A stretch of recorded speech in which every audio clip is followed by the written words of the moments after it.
Drew, let's jump now to the SEC, what everybody's been waiting for, a couple of the teams that have been surprises. I'm going to let you lead this one off because we might not be on the same page. No, we're on the same page. I looked at the pre-show notes, and I thought we'd be a little bit different here.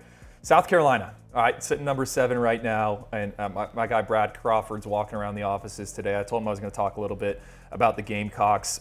2 years ago, South Carolina signed the worst recruiting class in SEC history. I think it finished 79th in our rankings. Things were like really, really, really bad.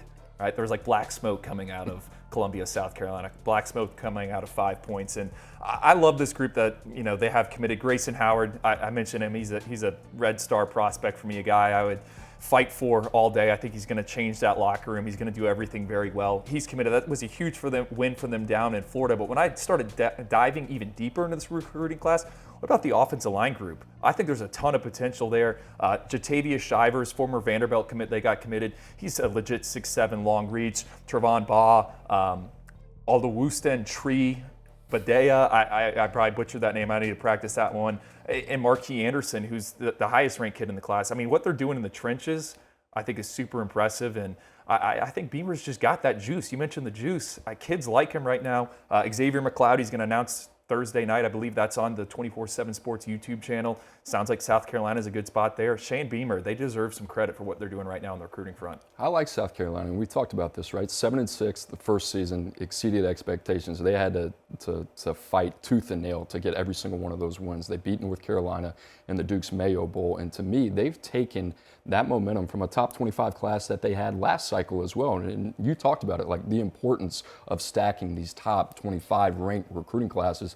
It's very critical, and especially for a place like South Carolina that's trying to take the next step, find their footing in the SEC East. But as of right now, 3 guys in the top 247, and I think what's more apparent now that you're seeing about South Carolina, like they had to go out and win that recruitment on Marquis Anderson. He's one of the top interior offensive linemen in the country. Dontavius Braswell, the same way. And Grayson Pup Howard, Drew, a guy that you are very familiar with, was a guy that was highly sought out in the state of Florida by the Florida Gators. Georgia was also in there as well. So a lot of props to Carolina. And the last thing on South Carolina, Vegas win total over under, I think it's 5.5. They play a really difficult schedule. They could very well open up 0-2. But I think if South Carolina can go win the Duke's Mayo Bowl again, and Shane Beamer, is dumping mayo all over himself, I think that keeps this class together and keeps the momentum going. And then you look down the line to year 3, year 4. That's when South Carolina starts challenging Georgia. That's when they start giving Kentucky and Florida problems on a consistent basis. Got some juice, so a lot of momentum in Columbia. But let's talk about Rocky Top, Knoxville, Tennessee. Tennessee obviously got off to a hot start, one of the best quarterbacks in the country, top 247 quarterback Nico Iamaleava.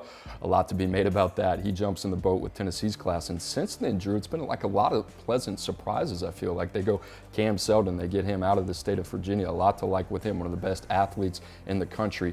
A couple more, 4 out of the top 7 commitments that they have. So 4 of the 7 commitments in the top 247 all come from the defensive side of the ball. And we talked about that. There is a lot of confidence on the offensive side of the ball in Knoxville. I think the biggest question was going to be how can they stack up defensively in terms of that talent. And they've done a good job there. Chindavian Bradley, Ricky Gibson, another guy that we really like out of Hewitt-Trussville. He just announced the same with the Matthews kid out of Baton Rouge in Louisiana. That was a big win for them. A lot of people thought he was going to Texas. So what are your thoughts on Tennessee? Volunteers last year, 99th in total defense. I'd wager in 2 or 3 years that's going to change, because I think what Tennessee is doing on the defensive side of the ball is they're building out that 2 deep. It's really good. They might not be getting a bunch of headliners, a bunch of impact players, but I think they're getting solid depth additions and guys that you can develop. That's been the most impressive thing for me with Josh Heupel and that staff. Sure, I love Nico Iamaleava. I love Ethan Davis. I love Squirrel White, who they got last year, right? But I think on defense is where they're going to improve, and that's going to make them more competitive against the Alabamas. That's going to help slow them down. That's going to help slow down Georgia's rushing attack. So I think the defensive side of the ball, that recruiting isn't being talked about enough outside of maybe this space right here. There's no way we get through a Tennessee segment without you bringing up Ethan Davis. That is your guy right there. You've been the champion for Ethan Davis for quite some time. I'm just waiting for the text message from you. Ethan Davis greater than some other tight end that you like. Wow. Did not need to bring that into this show. We'll talk about that later. But let's talk about the disappointment.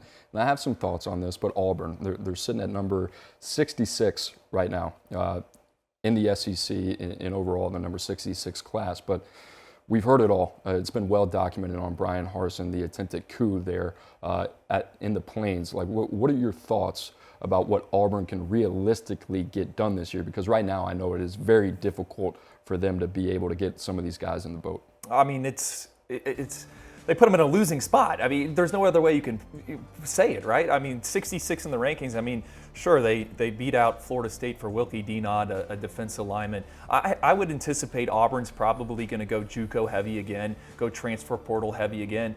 But I'll say this, if Brian Harsin does hang around, I think that Auburn in the 2022 cycle made some really good evaluations.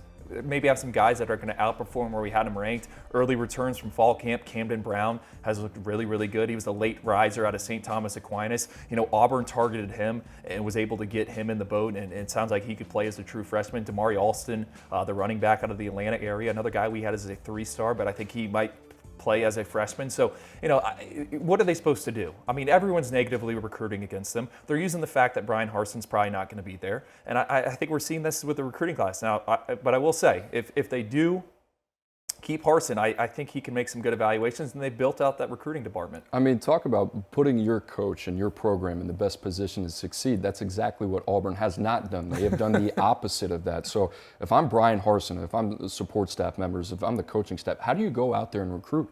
You know, I taught the guys there say, hey, we finished second and third on more players than any program that we've been a part of. And that's just the way it is right now. It's really difficult for us to recruit because there's not a lot of trust that we'll be back next year. So Brian Harsin obviously has the difficult task right now at Auburn to operate under that black cloud.